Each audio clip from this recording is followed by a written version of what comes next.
Hello दोस्तों, हमारे YouTube channel SB study @02 में आपका स्वागत है। आज का मुख्य टॉपिक है भारत के प्रथम पंचवर्षीय योजना।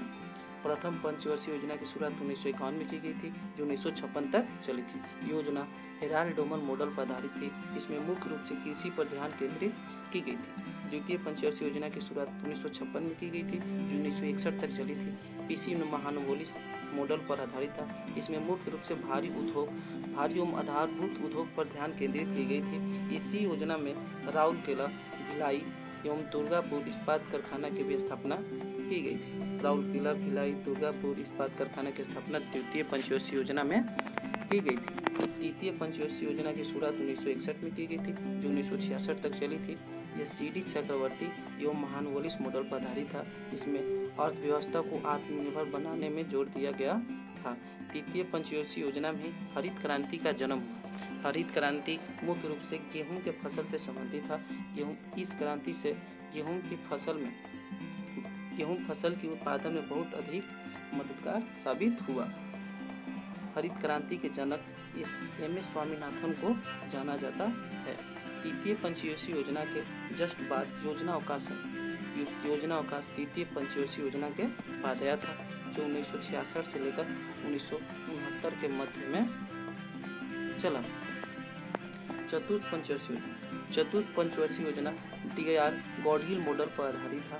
इसमें स्थिरता के साथ आर्थिक विकास तथा इसी योजना में भारत में कृषि वृद्धि दर सर्वाधिक था। परिवार नियोजन कार्यक्रम चतुर्थ पंचवर्षीय योजना में लागू की गई थी। पांचवी पंचवर्षीय योजना की शुरुआत 1974 में किया गया था, जो 1978 तक चला था। यह मात्र 4 वर्ष का पंचवर्षीय योजना था। पांचवी पंचवर्षीय योजना में गरीबी उन्मूलन तथा आत्मनिर्भर प्राप्ति की कल्पना की गई थी। यह योजना 4 वर्ष की था। इसी योजना में 20 सूत्री कार्यक्रम भी लागू किया गया था। पांचवी पंचवर्षीय योजना में आवश्यक कार्यक्रम एवं काम के बदले अनाज का भी संबंध इसी योजना से भी किया जाता है।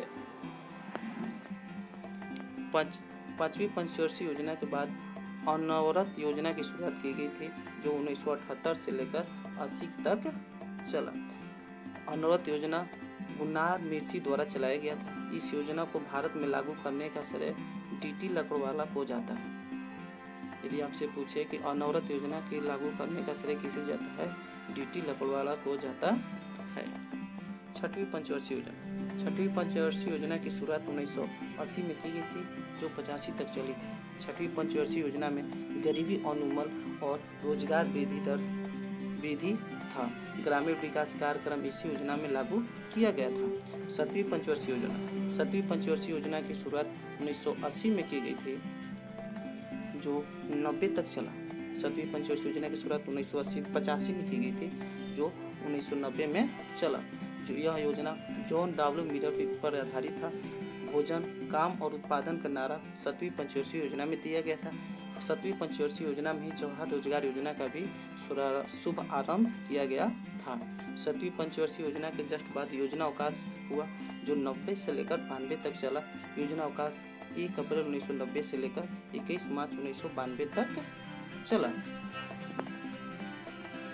आठवीं पंचवर्षीय योजना की शुरुआत 1992 में की गई थी, जो 1997 तक चला। मानव संसाधन का विकास, प्रधानमंत्री रोजगार योजना, राष्ट्रीय महिला कोष की स्थापना 8वीं पंचवर्षीय योजना में की गई थी। 9वीं पंचवर्षीय योजना की शुरुआत 1997 में की गई थी, जो 2002 तक चला। न्यायपूर्ण वितरण एवं समानता के साथ विकास 9वीं पंचवर्षीय योजना में की गई थी। 10वीं पंचवर्षीय योजना की शुरुआत 2002 में की गई थी, जो 2007 तक चला। देश में गरीबी और बेरोजगारी समाप्त करने का नारा 10वीं पंचवर्षीय योजना में की गई थी। 11वीं पंचवर्षीय योजना की शुरुआत 2007 में की गई थी, जो 2012 तक चला था। तीव्रतम एवं सामवेशी विकास सर्वाधिक वृद्धि दर 11वीं पंचवर्षीय योजना में रहा। इसके बाद 10वीं पंचवर्षीय योजना में रहा। अनावश्यक प्रारंभिक शिक्षा 11वीं पंचवर्षीय योजना में लागू की गई थी। यदि आपसे पूछे कि अनावश्यक प्रारंभिक शिक्षा किस पंचवर्षीय योजना में लागू की गई थी? आप जवाब दीजिएगा 11वीं पंचवर्षीय योजना में लागू की गई थी। आगे हमारा अंतिम पंचवर्षीय योजना है 12वीं पंचवर्षीय योजना। 12वीं पंचवर्षीय योजना की शुरुआत 2012 में की गई थी, जो 2017 तक चला था। तीव्र और अधिक समावेशी धारणशील विकास 12वीं पंचवर्षीय योजना से संबंधित है। अभी तक मात्र 3 बार योजना अवकाश लागू हुआ है। कुल हमारे देश में 12 पंचवर्षीय योजना है। यदि आप रेलवे की एग्जाम की तैयारी करते हैं, आप सभी पंचवर्षीय योजना किस मॉडल पर आधारित था, इसकी शुरुआत कब की गई, कितनी बार योजना अवकाश हुआ, ये सभी को आपको बहुत अच्छे तरह से याद करके जाना होगा, क्योंकि रेलवे की एग्जाम के हर एक शिफ्ट में पंचवर्षीय योजना से 1 या 2 क्वेश्चन पूछे जाते हैं। इसी तरीके के नए वीडियो देखने के लिए हमारे चैनल को सब्सक्राइब जरूर करें। धन्यवाद।